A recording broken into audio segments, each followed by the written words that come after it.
मेरी माँ मेरे पापा के कमरे में अक्सर नहीं सोती थी। अगर किसी रात पापा के कमरे में सोती थी तो अगली सुबह वह रोते रोते बाहर निकलती।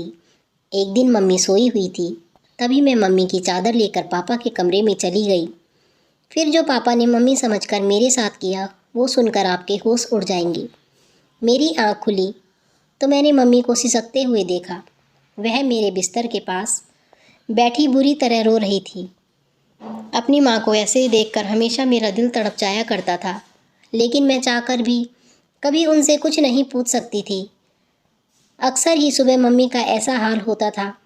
कुछ समय पहले मैंने एक बार माँ से पूछा कि आखिर वो पापा के कमरे से सुबह सुबह बाहर आकर इतना क्यों रोती हैं। तो मम्मी ने कोई जवाब नहीं दिया और मुझे डांट दिया। मम्मी जब भी उनके कमरे से निकलती, मम्मी का हुलिया बहुत अजीब सा होता। उनके बिखरे हुए बाल और पुराने कपड़े एक अजीब सी मजबूरी सुना रहे होते। यह सिलसिला कुछ साल पहले ही शुरू हुआ था और जैसे जैसे मुझे होश आ रहा था, मेरे लिए सब कुछ अचंभित होता जा रहा था। मेरे अंदर एक जुनून सा पैदा हो गया था कि मेरा बाप आखिर मेरी माँ के साथ रात भर क्या करता है। इस सवाल ने मुझे बेचैन कर रख दिया था। मैं 15 साल की हो चुकी थी और अब बहुत सी बातें अच्छी तरह समझने लगी थी। मम्मी का रोता चेहरा देखकर मुझे किसी मजबूरी की चेतावनी लगती थी। लेकिन हैरत की बात यह थी कि जब मम्मी कमरे से निकलती वह रो रही होती, और जब पापा कमरे से निकलते तो उनके चेहरे पर एक दिलकश सी मुस्कुराहट होती। उन्हें देखकर ऐसा लगता था कि जैसे वह बिल्कुल जवान हो।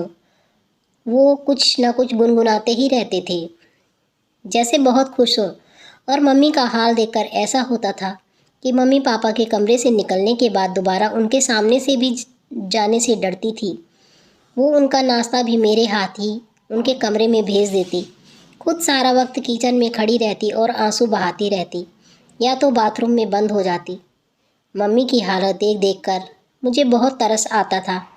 मैं 10वीं क्लास में पढ़ती थी और नाश्ता देने के बाद मैं अपने स्कूल के लिए घर से निकल जाया करती थी, लेकिन सारा वक्त मेरे दिमाग में मम्मी का ख्याल घूमता रहता। मैंने कभी किसी सुबह पापा को परेशान या बेचैन नहीं देखा था। वो हमेशा ही बहुत खुशी से नाश्ता करने बैठते और उनका चेहरा बहुत खुश दिखता था, जबकि मम्मी को देखकर ऐसा लगता था कि किसी भी पल मम्मी को कुछ भी हो जाएगा। अक्सर मैं नाश्ता बनाते हुए मम्मी के शरीर को कंपकपाते हुए भी देखती थी।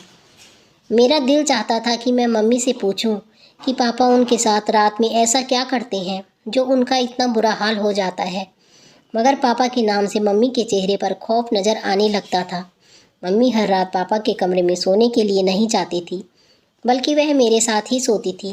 कभी कभी उन्हें ज़बरदस्ती पापा अपने साथ कमरे में ले जाते थे और मम्मी मना करने की कोशिश करती थी, लेकिन पापा उनकी एक ना सुनते। पापा की आवाज़ में मोहब्बत की ऐसी चाशनी घुली होती थी कि देखने वाला हैरान रह जाए।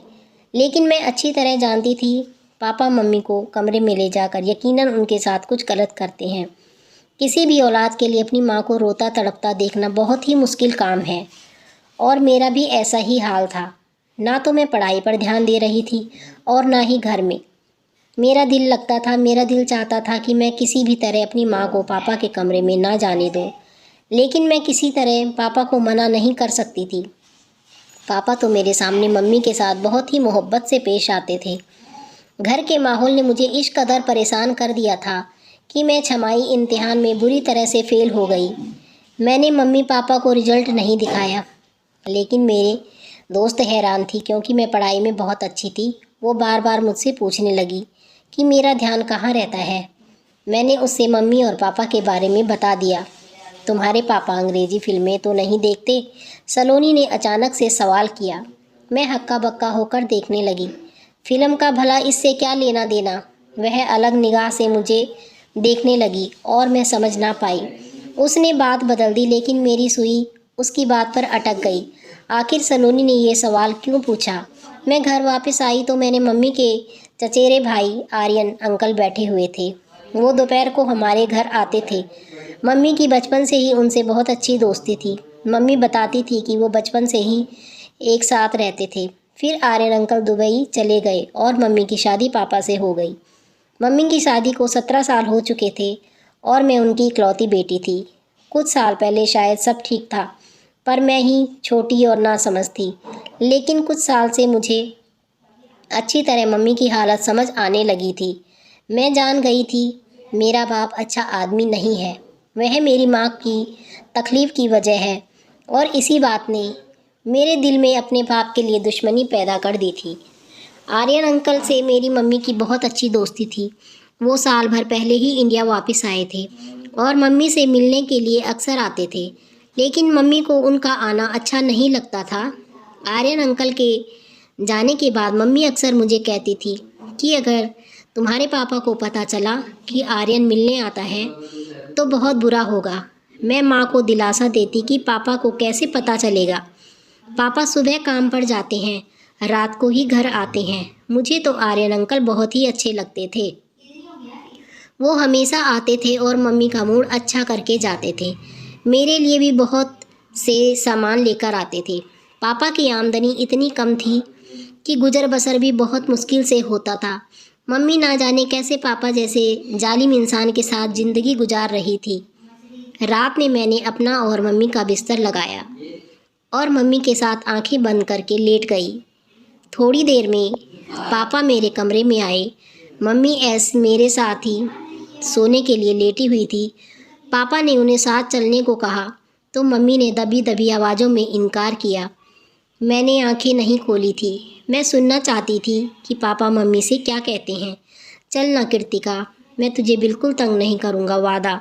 पापा की आवाज़ मेरे कानों में पड़ी, जिसमें मोहब्बत की मिठास थी। मुझे नहीं जाना तुम्हारे साथ, तुम हमेशा ऐसे ही कहते हो। मम्मी ने एक बार फिर इनकार किया। तुम्हें सोचना चाहिए, अब हमारी बेटी जवान है और 100 सवाल करने लगी है, लेकिन तुम्हें इस बात से कोई फ़र्क नहीं पड़ता। मम्मी ने धीमे लहजे में पापा को जवाब दिया।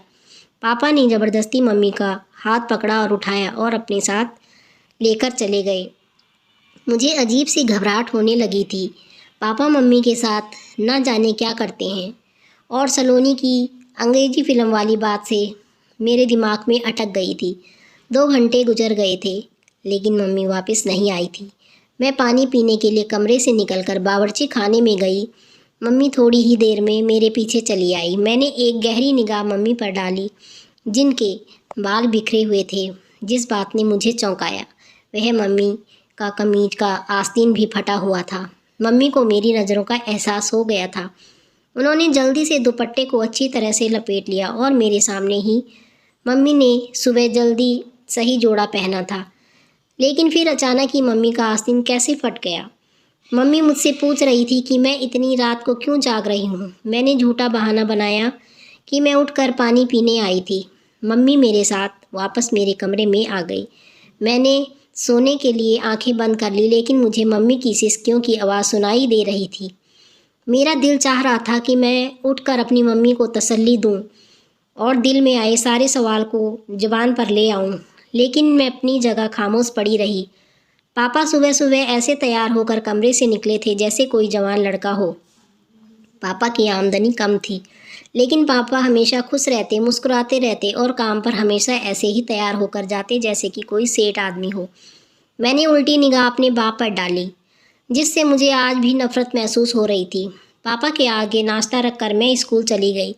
सारा दिन स्कूल में भी मेरा दिमाग मम्मी के फटे हुए आस्तीन की तरफ था। स्कूल से वापसी पर मुझे आर्यन अंकल मिले। मुझे देखते ही उन्होंने अपनी गाड़ी में बिठा लिया। मैं बिना सोचे उनकी गाड़ी में बैठ गई। आर्यन अंकल ने गौर से मेरी तरफ देखा और कहने लगे, मुझे बताओ तुम्हें क्या परेशानी है? तुम इतनी खोई खोई सी क्यों रहती हो?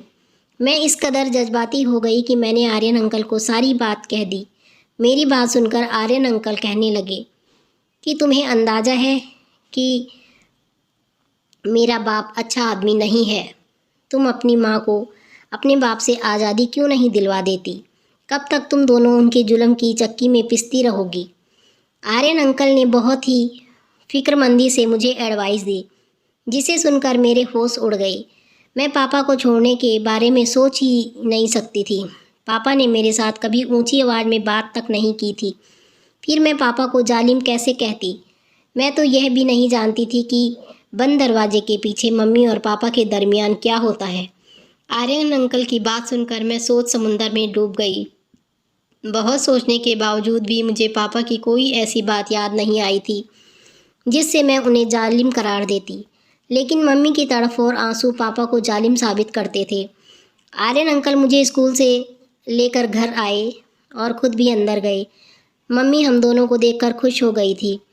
हमारे लिए फ़ौरन खाना लगा दिया। मैं बहुत ही ज़्यादा थक गई थी, इसलिए सोने के लिए अपने कमरे में आ गई और आर्यन अंकल मम्मी के पास बैठे रहे। मुझे नींद नहीं आ रही थी। मैं सारा वक्त आर्यन अंकल की बात को सोचती रही। मम्मी और पापा के कमरे में 3 दिन गुजर चुके थे और पिछले 3 दिन से मम्मी मेरे साथ ही सो रही थी। मम्मी जब मेरे साथ रहती थी बिल्कुल अच्छी और बेफिक्र रहती थी। पापा का रवैया तो हमेशा एक जैसा ही था। जिस दिन वो मम्मी को वो अपने कमरे में ले जाते उस दिन वो रोज़ाना ज़्यादा से खुश महसूस होते थे। चौथे दिन पापा मम्मी को फिर अपने कमरे में ले गए थे और मैं सारी रात बेचैनी से करवटें बदलती रही थी। मम्मी जब सुबह पापा के कमरे से निकली तो उन्हें ठीक से चलने में भी दिक्कत हो रही थी और वह एक पैर ज़मीन में घसीट कर बड़ी मुश्किल से चल रही थी। मैंने मम्मी से पूछा, मम्मी आपके पाँव को क्या हुआ?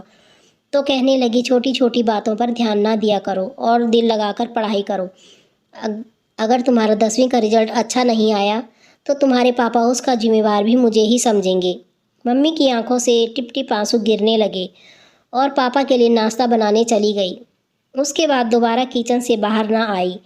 मैं मम्मी को नाश्ता देने के बाद पापा के पास गई, उन्हें नाश्ता दिया और पापा मुझसे मेरी पढ़ाई के बारे में पूछने लगे। पापा के लहजे में इतना सहज था कि मैं पापा के इस दोगली तबीयत पर हैरान थी।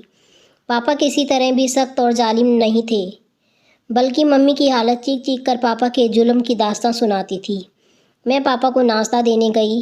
पापा मुझसे मेरी पढ़ाई के बारे में पूछने लगे। मैंने पापा से कहा कि मुझे मम्मी के बगैर नींद नहीं आती। वो मम्मी को रात को अपने कमरे में ना बुलाया करें। मेरी बात सुनकर पापा मुस्कुराने लगे, कहने लगे, मैं तो कभी कभी तुम्हारी माँ को अपने पास बुलाता हूँ। मेरा भी तो तुम्हारी माँ पर हक है और मैं उससे बहुत मोहब्बत करता हूँ। पापा की बात सुनकर मेरा खून खौल उठा था, क्योंकि उनकी मोहब्बत के नज़ारे में आए दिन देखा करती थी, लेकिन पापा से कुछ बोलने के बारे में सोच भी नहीं सकती थी, इसलिए खामोशी से स्कूल चली गई। स्कूल में टीचर पढ़ाते हुए हमें समझा रही थी कि कभी भी पूरा सच जाने बगैर कोई फैसला नहीं लेना चाहिए। आधा सच हमेशा बहुत खतरनाक होता है, जो इंसान को बर्बाद कर देता है। टीचर की बात ने मेरे दिमाग में एक और खिड़की खोल दी थी।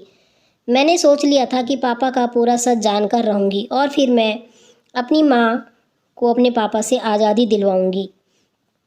आर्यन अंकल ने मुझसे वादा किया था कि वे हर वक्त मेरी मदद करने को तैयार रहेंगे। मेरी माँ बिल्कुल मेरे जैसी थी। मैं उम्र में 15 साल की थी, लेकिन नाक नक से मैं बिल्कुल अपनी माँ की तरह थी। अगली रात मैंने खुद ही अपनी माँ को नींद की दवा देकर सुला दिया और खुद अपनी माँ की चादर ओढ़कर पापा के कमरे में चली गई। फिर पापा ने